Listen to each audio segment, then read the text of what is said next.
राधे राधे। कैसे हैं आप सब? आशा करता हूँ कि ठाकुर जी की और बिहारी जी की कृपा से आप सब ठीक होंगे।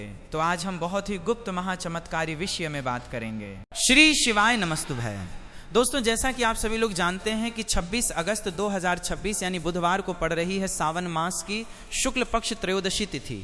और दोस्तों, ये वो तिथि है जो सावन मास में पड़ने वाली सबसे बड़ी तिथि है, क्योंकि ये सावन मास में पड़ने वाली है और इसका बहुत ही बड़ा और विशेष महत्व होता है। पूज्य गुरु जी ने कहा है कि अगर कभी भी मौका लग जाए और सावन मास की त्रयोदशी तिथि बुधवार को पड़ जाए तो आप लोगों को 7 हरा दरवा का उपाय तो अवश्य ही करना चाहिए। इन दोनों का संयोग बहुत ही कम आता है। इसी के साथ में गुरु जी ने अपनी शिव पुराण कथा में बताया है कि इस दिन आपको 7 दुर्वा का उपाय तो आपको अवश्य ही करना चाहिए, क्योंकि ऐसा दिन पूरे साल में सिर्फ एक ही बार आता है। और दोस्तों, आप सभी लोग जानते हो कि बुधवार का अगर सबसे बड़ा उपाय है तो वो 7 हरादू वाला उपाय है। तो दोस्तों, इस बुधवार त्रयोदशी तिथि के दिन आप लोगों को इस 7 हरादू वाला उपाय को जरूर करना है। बहुत सारे लोग होंगे जिन लोगों ने इस उपाय को ना किया हो, मतलब पूरा साल निकल गया, उन्होंने किसी भी दिन इस 7 हरादू वाला उपाय को ना किया हो। पर दोस्तों, आपके पास एक आखिरी मौका बचा हुआ है जो कि 26 अगस्त के दिन है। तो इस दिन आप लोगों को इस वाले उपाय को जरूर कर लेना। भले ही आपने पूरे महीने भर इस उपाय को ना किया हो, पर अगर आपने इस सावन मास के बुधवार त्रयोदशी तिथि के दिन अगर इस वाले उपाय को कर लिया तो आपको इस उपाय को करने का वो फल मिलेगा जिसकी आपने कभी कल्पना भी नहीं करी होगी। इसीलिए आप लोग इस वाले उपाय को एक बार जरूर कर लेना है, ताकि आप लोगों के हाथ से ये मौका ना जा सके और आपको इस उपाय को करने का फल मिल सके। दोस्तों, ये उपाय पंडित जी ने अपनी अभी ही शिव महापुराण की कथा में बताया है, जिस उपाय को आज हम आपको बहुत अच्छे से समझाने वाले हैं। इस वीडियो को देखने के बाद इस उपाय को समझने के लिए आपको कोई और वीडियो को देखने की जरूरत नहीं पड़ेगी। तो चलिए दोस्तों, उपाय को शुरू करते हैं। देखिए, ये इस सावन मास के बुधवार त्रयोदशी तिथि के दिन ये इतना खास होता है, इतना महत्वपूर्ण होता है। देखा गया है कभी कभी बड़े बड़े पूजा पाठ अनुष्ठान से जो मनोकामना पूर्ण नहीं होते, वो सावन मास के बुधवार त्रयोदशी तिथि के दिन एक छोटे से उपाय करने से ही आपकी मनोकामना पूर्ण हो जाती है। और बहुत सारे लोगों ने इस उपाय को किया भी है और उनको इस उपाय को करने का फल भी जरूर मिला है। अगर आप लोग भी इस उपाय को करना चाहते हैं तो आप इस उपाय को पहले अच्छे से समझ लेना, सुन लेना, उसके बाद करना। आपको इस उपाय का फल जरूर ही, और इस उपाय को कर लेने से आपके घर में चाहे किसी भी प्रकार की दुख और समस्या क्यों ना चल रही हो, आपको उसका कारण भी नहीं पता है कि भाई ये समस्या किस कारण से चल रही है, उसका कुछ भी कारण हो सकता है। जैसे इसे पितृदोष हो सकता है या किसी भी तरह का मंगल दोष भी हो सकता है। तो इस दिन आप लोगों को ये वाला उपाय कर लेना है। ये एक ऐसा उपाय है जिस उपाय को अगर किसी विशेष दिन पर किया जाए तो भाई उस विशेष दिन का जो है वो तो मिलता ही मिलता है। पर हमने उस दिन पर इस उपाय को किया है तो हमें उससे भी बड़ा फल मिलता है, और फल बहुत जल्दी मिलता है, क्योंकि आप इस उपाय को बहुत ही बड़े और विशेष दिन पर कर रहे हो। तो चलिए अब उपाय के बारे में बात करते हैं। लेकिन उससे पहले आप लोगों को ये जानना आवश्यक है कि आखिर ये उपाय किस समय करना है, किसको करना है और कैसे करना है। तो चलिए हम आगे आपको वीडियो में एक एक करके बता देते हैं। उससे पहले अगर आप लोग हमारे चैनल पर पहली बार हैं तो हमारे चैनल को सब्सक्राइब करना ना भूलें, और इस वीडियो को करके कमेंट बॉक्स में श्री शिवाय नमस्तुभयम ओम नमः शिवाय जरूर टाइप कर देना। तो दोस्तों, इस 7 दुर्वा वाला उपाय को हमें इस बुधवार त्रयोदशी तिथि के दिन कैसे करना है, किसको करना है, किस समय करना है और कहां पर करना है, ये सारे सवालों के जवाब आपको इस वीडियो में मिल जाएंगे। और जो ये वीडियो देखेगा भाई, उसको 7 हरा दरवा वाला उपाय जरूर करना चाहिए, क्योंकि इस दिन 7 दुर्वा का भी बहुत ही बड़ा और विशेष महत्व होता है। और जब बात आ जाए हरा दरवा की तो ये सोने पर सुहागा वाली बात हो जाती है, और ये एक बहुत ही बड़ा उपाय हो जाता है इस बुधवार त्रयोदशी तिथि का। तो अब दोस्तों, इस 7 हरादू वाला उपाय को आखिर करना किसको है, सबसे पहले हम लोग वो बात जान लेते हैं। तो देखो, घर की जो बड़ी माताएं बहनें होती हैं, उन माताओं बहनों में से कोई भी एक बड़ी माता बहन इस वाले उपाय को कर सकती है। और दोस्तों, अगर आप चाहें तो अपने घर में से सभी सदस्यों भी इस उपाय को करवा सकते हैं। अगर किसी व्यक्ति की खुद की कोई मनोकामना है, खुद की कोई दुख और परेशानी है जो कि वो अपने लिए ही करना चाहता है, इस वाले उपाय को तो वो खुद अपने लिए भी कर सकता है। बाकी अगर कोई घर में से ऐसा है जो कि अपने पूरे घर परिवार की सुख और शांति के लिए ये वाला उपाय करना चाहता है, तो भाई वो भी करना चाहता है, सकता है, उसमें भी कोई दिक्कत वाली बात नहीं है। कहने का मतलब यह है कि इस उपाय को हर सदस्य भी कर सकता है, और पूरे घर परिवार के सदस्य के लिए घर की बड़ी माताओं बहनों में से कोई एक माता बहन भी कर सकती है। माताएं बहनें अगर घर में उपस्थित ना हो या वो ये वाला उपाय ना कर पा रही हो तो फिर घर का कोई बड़ा सदस्य भी इस 7 हरा दूं वाला उपाय को कर सकता है, चाहे फिर वो पुरुष ही क्यों ना हो, उसमें कोई भी दिक्कत वाली बात नहीं है। अब दोस्तों जो अगला प्रश्न निकल कर आता है वो ये आता है इसको लेकर कि आखिर इस उपाय को हमें किस समय करना है, सुबह के समय करना है कि शाम के समय करना है। तो देखो इस वाले उपाय को आप लोग सुबह के समय भी कर सकते हो और शाम के समय प्रदोष काल में भी कर सकते हो। अब अगर आप पूछो कि भाई सबसे उत्तम समय कौन सा रहेगा इस 7 हरा दुआ वाला उपाय को करने का, तो हम आपसे बस यही कहेंगे कि इस उपाय को आप सुबह के समय करेंगे तो ज़्यादा बेहतर होगा। बाकी अगर प्रदोष काल के समय भी करेंगे तो भी अच्छा होगा, उसमें कोई भी दिक्कत वाली बात नहीं है। तो अब दोस्तों जो अगली सबसे बड़ी और महत्वपूर्ण बात आती है वो ये आती है कि सुबह अगर हम उपाय को करेंगे तो हमें कितने बजे से लेकर कितने बजे तक के बीच में करना है, और शाम के समय प्रदोष काल में करेंगे तो हमें कितने बजे से लेकर कितने बजे के बीच में करना है। तो देखो सुबह जितनी जल्दी हो सके आप उपाय को करने की कोशिश करना। बाकी अगर कारणवश लेट भी हो जाओ, थोड़ी देर भी हो जाए, तो 10 या 11 बजे तक भी आप उपाय कर लेना, पर 12 बजे से ज़्यादा देरी ना हो, ठीक है, इस बात का ध्यान रखना। उसके बाद में दोस्तों अगर शाम के समय प्रदोष काल की बात करें, प्रदोष काल का जो समय है होता है वो शाम के 6 बजे से शुरू हो जाता है। मतलब शाम के 6 बजे से लेके शाम के 6 बजे से रात के 8 बजे के बीच का जो समय होता है ये समय प्रदोष काल का समय होता है। तो इस उपाय को 7 या 8 बजे के बीच में भी कर सकते हो। मैं आप कभी भी इस वाले उपाय को कर सकते हो, उसमें कोई भी दिक्कत वाली बात नहीं है। तो सावन मास का महीना ही है जो आपको धन दौलत पुण्य दोनों ही देने वाला है। सावन मास के महीने में तुलसी का पूजन करके श्री हरि विष्णु से जुड़े हुए कुछ उपाय करके आप अपने जीवन की निर्धनता, धन से जुड़ी समस्याएं, कर्जे से जुड़ी समस्याओं को हमेशा के लिए दूर कर सकते हैं। भगवान विष्णु को तुलसी अति प्रिय है, इसलिए उनकी पूजा में भी विशेष रूप से हम तुलसी का उपयोग करते हैं। और बिना तुलसी दल के, बिना तुलसी मैया के श्री हरि विष्णु की पूजा और उनका भोग दोनों ही अधूरे होते हैं। इसीलिए सावन मास के महीने में ऐसा उपाय आपको बताने वाले हैं जिसे करने से श्री हरि विष्णु की असीम कृपा आपको मिलेगी और माँ तुलसी से ऐसा आशीर्वाद मिलेगा। जीवन का हर दुख, हर कष्ट, गरीबी, निर्धनता, कर्जे से जुड़ी समस्याएं, सब कुछ ही आपके जीवन से दूर हो जाएगा और सुख, समृद्धि, धन, वैभव, ऐश्वर्य सब कुछ आपको अपने जीवन में आसानी से मिलने लगेगा। तो चलिए बात कर लेते हैं कि कौन सा उपाय है, तुलसी के पौधे में कौन सी चीज आपको रखनी है और इस उपाय को किस समय करना है। देखिए सबसे पहले तो आपको बता दें कि अगर आपके घर में तुलसी का पौधा नहीं है तो सावन मास के महीने में तुलसी का पौधा अपने घर में लाकर जरूर लगाएं, क्योंकि सावन मास के महीने में जो लोग अपने घर में तुलसी जी का पौधा लाकर लगाते हैं, माँ तुलसी का पूजन करते हैं, कभी भी माँ तुलसी उनके घर में निर्धनता नहीं रुकने देती है। हमेशा उनके घर में धन की वृद्धि होती है, धन की वर्षा होती है। तो जरूर से तुलसी का पौधा आप सावन मास के महीने में अपने घर जरूर लेकर आए और अच्छे से आपको माँ तुलसी का पूजन करना है, माँ तुलसी के पौधे की देखभाल करनी है। और वो कौन चीज है जो आपको तुलसी के पौधे में सावन मास के महीने 26 अगस्त बुधवार त्रयोदशी तिथि में रखना है, और कैसे ये चीज रखते ही रातों रात आपके जीवन में चमत्कार होगा और आपके भाग्य का भी आपको साथ मिलेगा। तो देखिए इस वीडियो में जितने भी उपाय हम आपको बताएंगे सभी उपाय सरल है। देखो गुरुजी ने कहा है कि बुधवार के दिन आपको 7 हरादू वाला उपाय तो अवश्य ही करना चाहिए।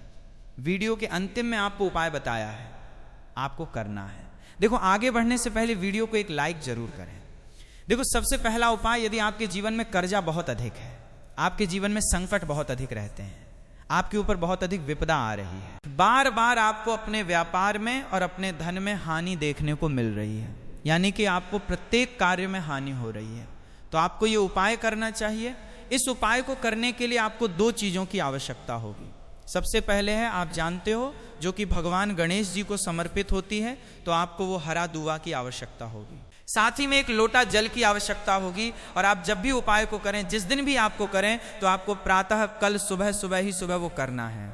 इस बात का विशेष रूप से आपको ध्यान रखना है, ठीक है। तो आपको एक हरादू लेनी है।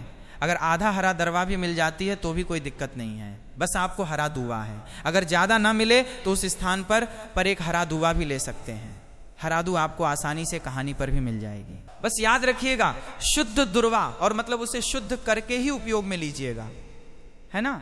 तो आपको करना क्या है, एक हरादू या एक से ज़्यादा भी हरादू आप लोग ले सकते हैं। तो एक हरादू अपनी ले लीजिए, एक हरा दवा दुर्वा के साथ में आप एक लोटा जल ले लीजिए और इन दोनों ही चीज़ों को लेकर शिवजी के मंदिर पहुंच जाइए। शिवजी के मंदिर पहुंचकर सबसे पहले आप शिवलिंग के पास में बैठ जाइए। शिवजी के पास में बैठने के बाद जो शिवजी की शिवलिंग होगी, शिवलिंग के ऊपर सबसे पहले आपको ये दूर्वा को समर्पित करना है।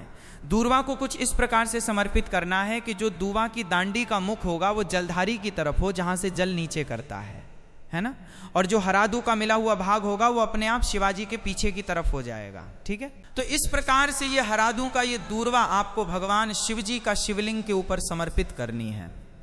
और जो एक लोटा जल आप अपने साथ लेकर आए हैं, इसी दूर के ऊपर भगवान शिवजी के शिवलिंग के ऊपर एक धारा से आपको समर्पित कर देना है, ठीक है।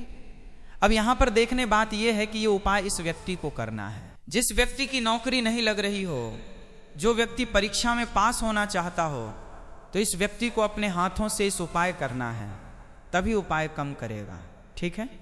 उपाय को करने के बाद आपको 3 महीने उपाय आपको कब तक करना है? जब तक कि आपकी नौकरी ना जाए। जब तक आप इस उपाय को नियम के साथ करो, आपकी नौकरी जरूर लगेगी। अब बात करते हैं दूसरे उपाय के बारे में। तो देखिए दूसरे उपाय जो है, देखिए इस उपाय के लिए आपको मात्र एक लौंग का जोड़ा लेना है, यानी कि 2 फूल वाली लौंग लेनी है।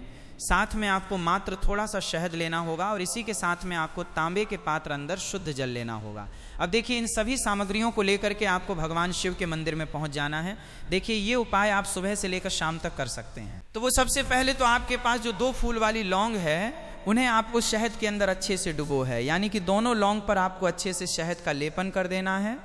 अब आपको जो आपके पास एक लोटा जल है, सबसे पहले तो उसे शिवलिंग पर धीरे धीरे समर्पित करना है और श्री शिवाय नमस्तुभयम इसका जाप करते हुए समर्पित कर देना है। अब आपके पास जो 2 फूल वाली लौंग है शहद से, उसे आपको शिवलिंग पर अर्पित करना है और आपको प्रार्थना करनी है कि जीवन में जो रोग की स्थिति है वो समाप्त हो, जीवन के जो संकट और समस्याएं हैं वो सभी समाप्त हो, जीवन से जो कर्ज की समस्या है वो समाप्त हो।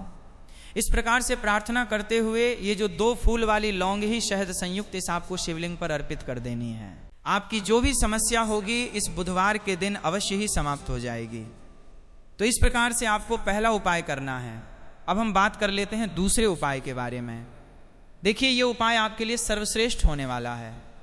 देखिए इस उपाय के लिए आपको चाहिए होंगे 5 हरा मूंग के दाने, और मूंग के दाने कहीं से भी खंडित नहीं होने चाहिए। इस बात का ध्यान रखें। और इसी के साथ में आपको एक तांबे के पात्र के अंदर अपने घर से शुद्ध जल, एक लोटा जल ले लेना है।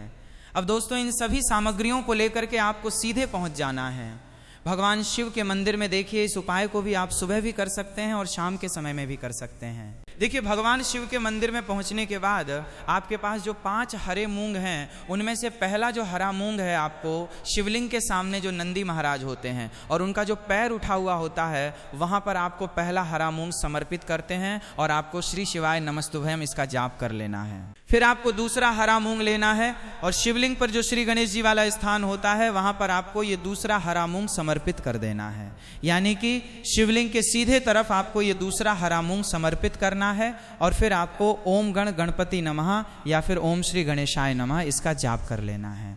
तीसरा हरा मूंग का दाना आपको भगवान शिव की सबसे प्रिय पुत्री माता अशोक सुंदरी वाले स्थान पर समर्पित करना। शिवलिंग की जो जलाधारी होती है, जहां से जल बह करके आता है, उसी जलाधारी के बीच में जो कहीं कहीं उठी हुई लाइन होती है सांप की आकृति के रूपा में, वहीं पर आपको तीसरा हरा मूंग समर्पित करना है और फिर आपको ओम नमः शिवाय इसका जाप कर लेना है। अब दोस्तों चौथा जो हरा मूंग है, उसे आपको भगवान कार्तिकेय जी का जो स्थान होता है शिवलिंग पर, वहां पर आपको ये चौथा हरा मूंग का दाना समर्पित कर देना है और आप ओम नमः शिवाय इसका जाप कर लेना है।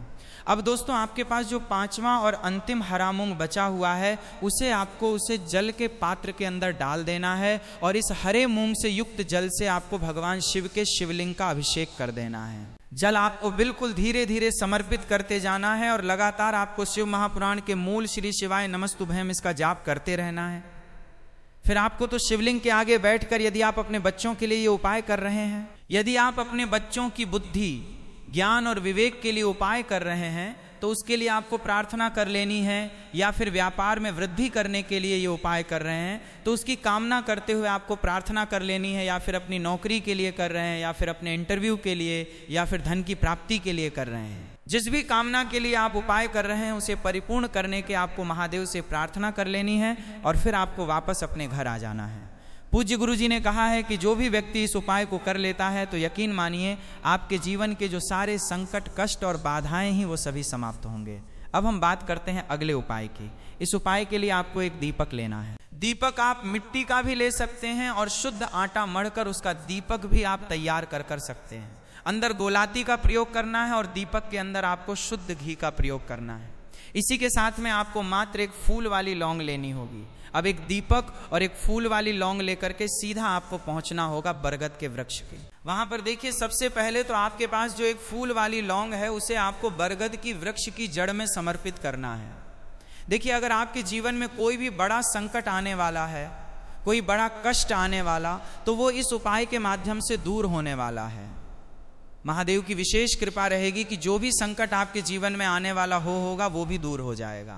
तो आपको एक लौंग समर्पित करनी है बरगद के वृक्ष की जड़ में, और वहीं पर आपको जो है गोल बाती वाला दीपक जो आप लेकर के गए हैं उससे भी वहां पर प्रज्वलित कर देना है। बटकेश्वर महादेव का स्मरण करते हुए देखिए, जब भी आपको जीवन में इस साल लगने लगे कि आपके जीवन में कुछ भी अच्छा नहीं चल रहा है, तब भी आपको ये उपाय करना है। तो इस प्रकार से आपको ये उपाय करना है। अब हम जान लेते हैं चौथे विशेष उपाय के बारे में। देखें, यदि आपके विवाह में, शादी में कोई भी समस्या आ रही है, यदि आपका जो कर्ज है वो दिन पर दिन बढ़ते ही जा रहा है, तो आपको ये चमत्कारी उपाय करना चाहिए। कोई भी समस्या अगर जीवन में है तो उसे दूर करने के लिए आपको ये उपाय करना चाहिए। मंगल दोष से जुड़ी हुई समस्या भी है तब आपको ये उपाय करना चाहिए। देखिए, इस उपाय के लिए आपको एक तांबे के पात्र के अंदर अपने घर से शुद्ध जल लेना है और इसी के साथ में आपको एक चुटकी लाल चंदन लेना होगा। अब आपको क्या करना है कि जो लाल चंदन आपने लिया है उसे आपको उससे जल के पात्र के अंदर डाल देना है और ये जल जो है आपको लाल चंदन से युक्त तैयार कर लेना है।